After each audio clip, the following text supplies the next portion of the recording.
The pitch from Acevedo. Swung on the line, down the left field line for a base hit.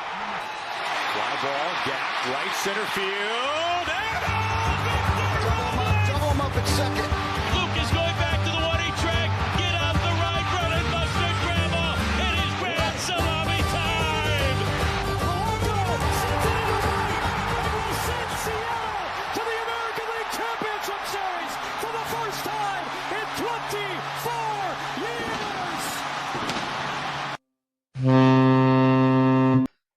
As the big league team continues to struggle their way towards the All-Star break, they sit on the back burner this weekend as the MLB draft takes the front stage lighting.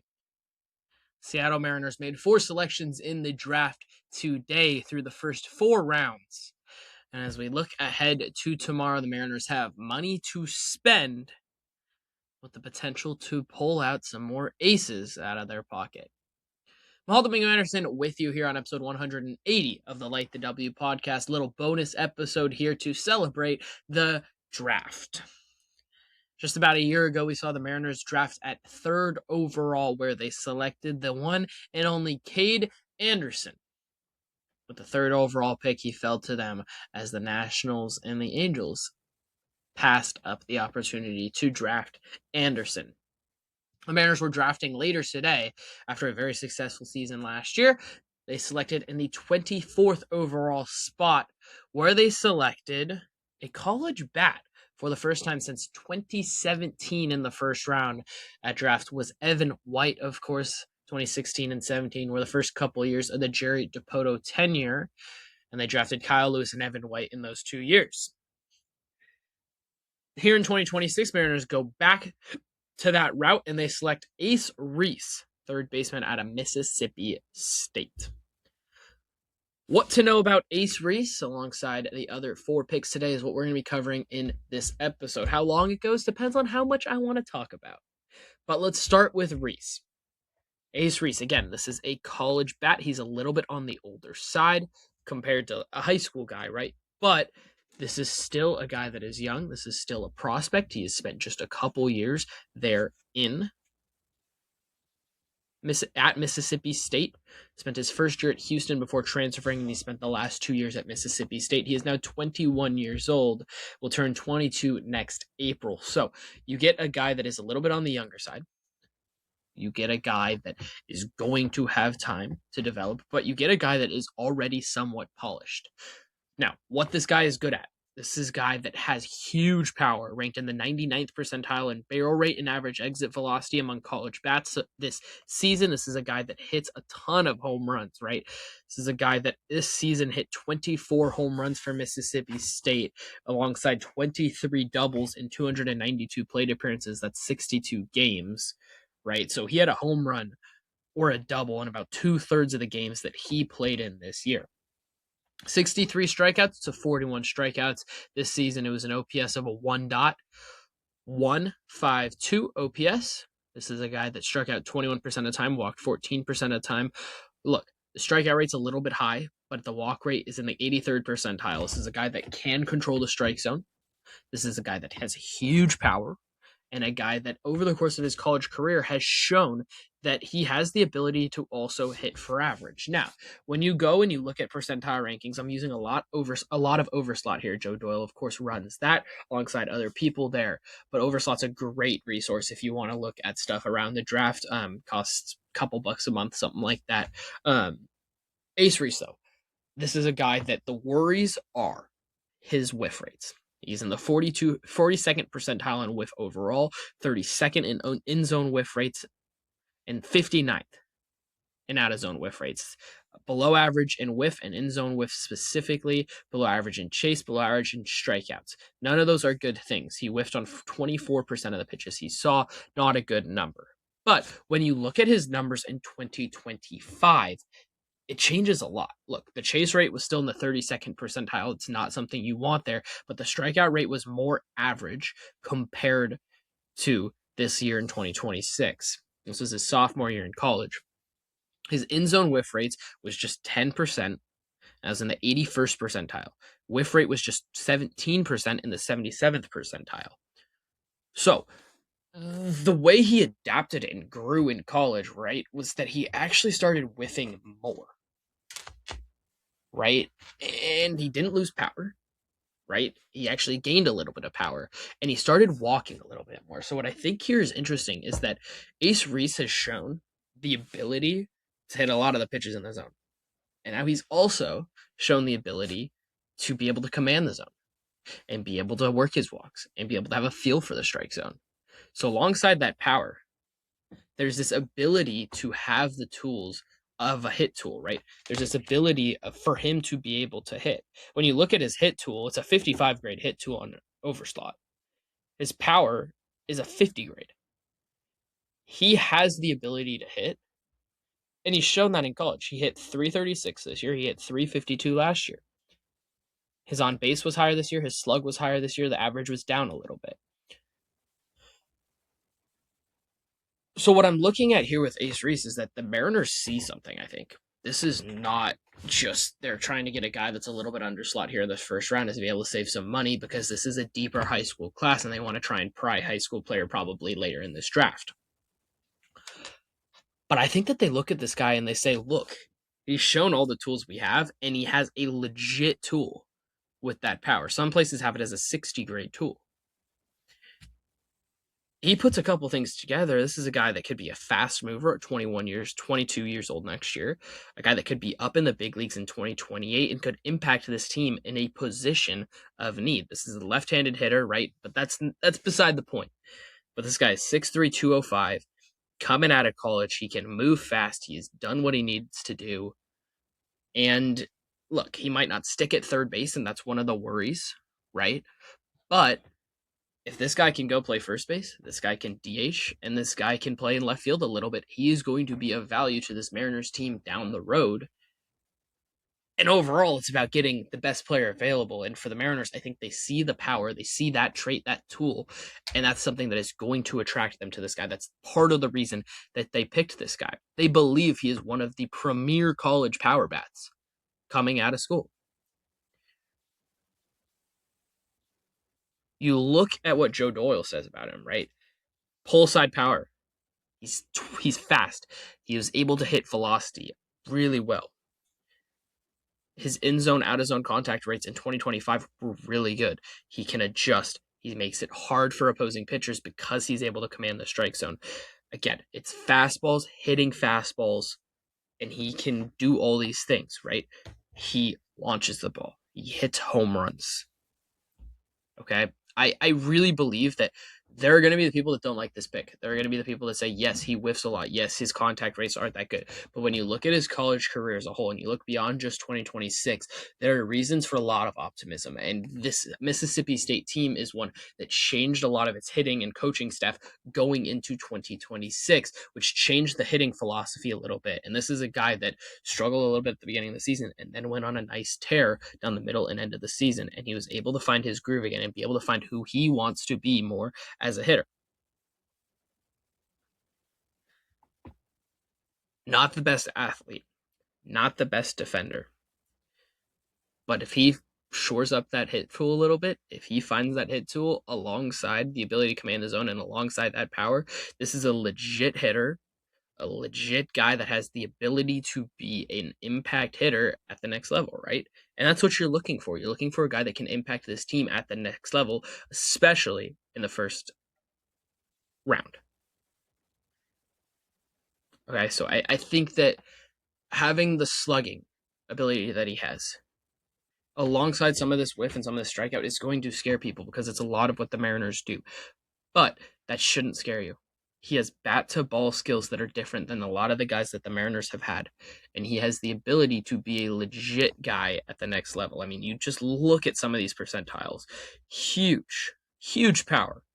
97th percentile in WOBA. 98th in xWOBA. Right? 94th in expected batting average. 97th in expected slug. 95th in average exit velocity. Like, this guy among college hitters was one of the very, very, very best. The very best. And I think you should be excited about this pick.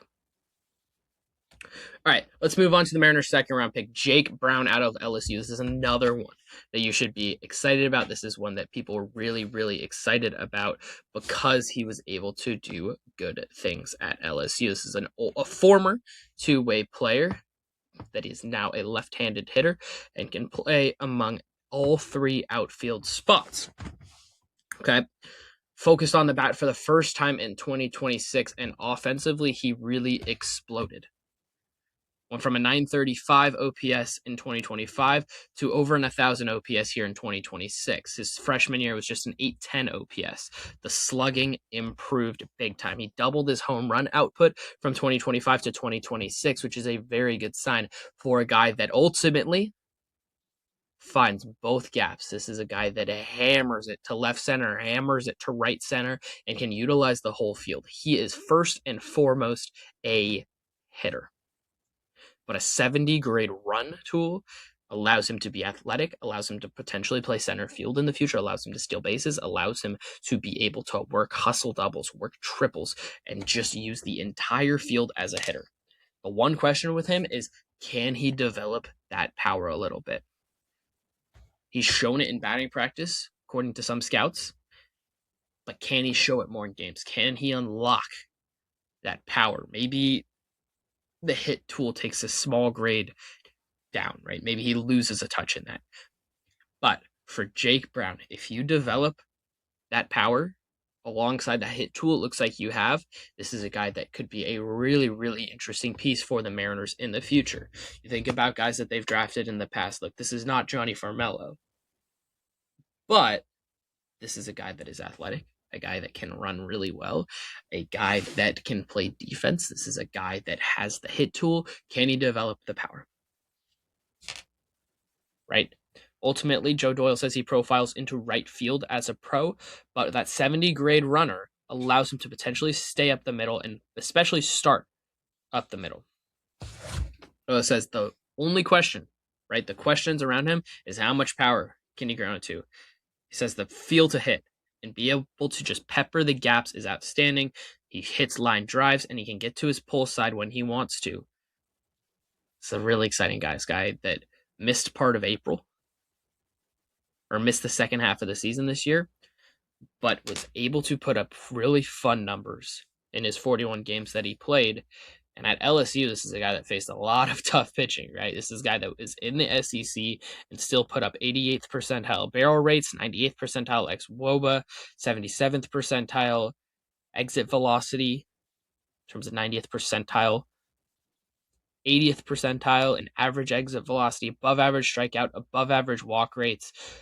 Doesn't really whiff outside the zone all that much. Doesn't whiff in the zone all that much, about average there. Average whiff rates, like he can control the zone. He hits line drives. That's a piece that the Mariners desperately would love. And I think that Jake Brown is a guy to be really excited about, especially where the Mariners got him 5-ish picks later than where a lot of people had him on their top 100. Moving on, let's talk about the Mariners' third round pick, first pitcher that they drafted, another college guy and another college arm for the Mariners. This one out of Cincinnati, Nathan Taylor. 6'5", 235, originally from Ohio. Again, went to school at Cincinnati in Ohio. It's a four-seam sinker, slider, curveball, changeup mix for him in 2026, but it is the four-seam and the slider to be excited about. It is a four-seam with more cut than most, and it is a slider that was very, very, very good. All right, this is a guy that doesn't have huge velocity, averages about 92, 93, or sits 92, 93, but he has above average extension, sound like Logan Gilbert a little bit, and this is a guy that is very, very Mariners-like. His slider is very good and plays off his fastball. That's the two-pitch mix that you always see with the Mariners. Okay, he's been working on a changeup. Been trying to figure it out, and according to Joe Doyle, this is a guy with the potential to be a starting pitcher and is one of the better pure starting pitching prospects in this draft.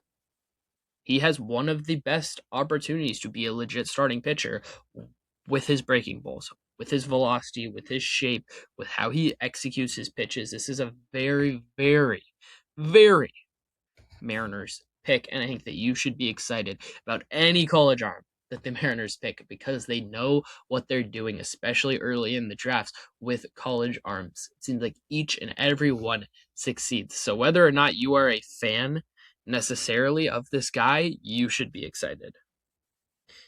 Curveball, slider, four-seam fastball mix is going to be fun, going to be excited. I think that is something that you should look at and be excited about.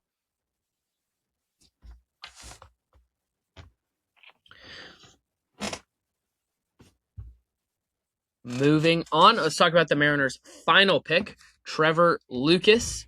He's got a UNC Wilmington. This was a little bit of a surprising pick for the Mariners, but when you look at what he did at the level he was at a little bit of a lower tier Division I school, he raked. 97th percentile in barrel rate, 92nd in xwOBA, 87th in average exit velocity, above the 80th percentile rate in both walk and strikeout, and in the 79th percentile in chase, 80th in in-zone whiff, 81st in whiff. This is a guy that puts the bat to the baseball. Hit over 300 this year with a 556 slug, 429 on base, 985 OPS. This is something that, look, this is not a guy you expected the Mariners to pick in Trevor Lucas, but he has some of those tools. He has a real hit tool. He will take his walks. He's not going to strike out that much.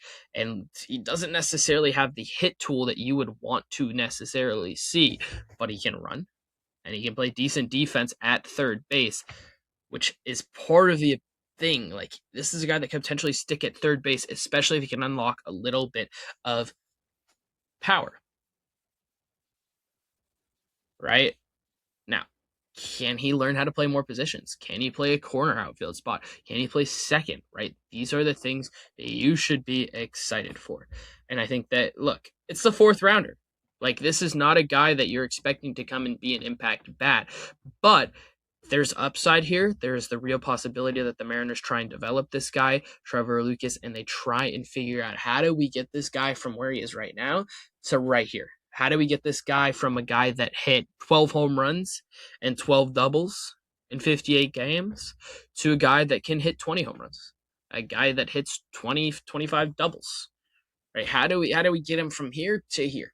And this is more of a developmental project, I think, when you look at this one compared to guys like Ace Reese, guys like Jake Brown, which are a little bit more polished, a little bit more likely to be a quicker mover up through your system. Trevor Lucas is a guy that I don't think is that. This is a guy that you think about Corbin Dickerson last year, right?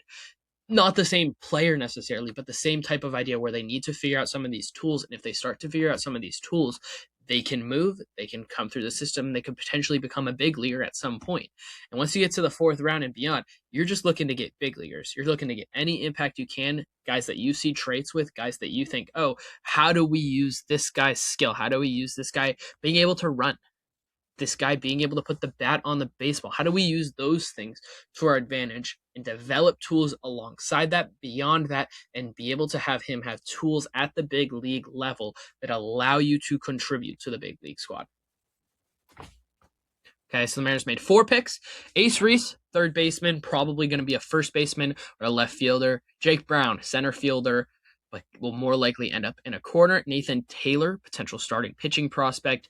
That one's a college pitcher. The Mariners always succeed with those. That's a name that you will want to continue to watch. And Trevor Lucas. This is an infielder, third baseman out of UNC Wilmington, again, with the potential to become more versatile. Can this guy become a Brendan Donovan? This is a right-handed hitter. It's something to be interested in, for sure. More picks tomorrow for the Mariners, and they've got money to spend. They've got roughly $315 million that they saved, or $315,000, pardon, that they saved today, going under slot on Reese as well as Lucas. So do they have something up their sleeve here in the 5th round, potentially 6th round, where they try and go get one of these high school pitchers that's still on the board, right? Gary Morse, our GOAT, Eli Hurst. There's plenty of guys on the board. Of course, you're going to have to pay them to get them off of their college scholarships where you make a ton of money and get to go to school as well. But there's the potential to do it. I would not be surprised if the Mariners were to pull out and get a high school arm tomorrow to try and develop and see what they can do with that.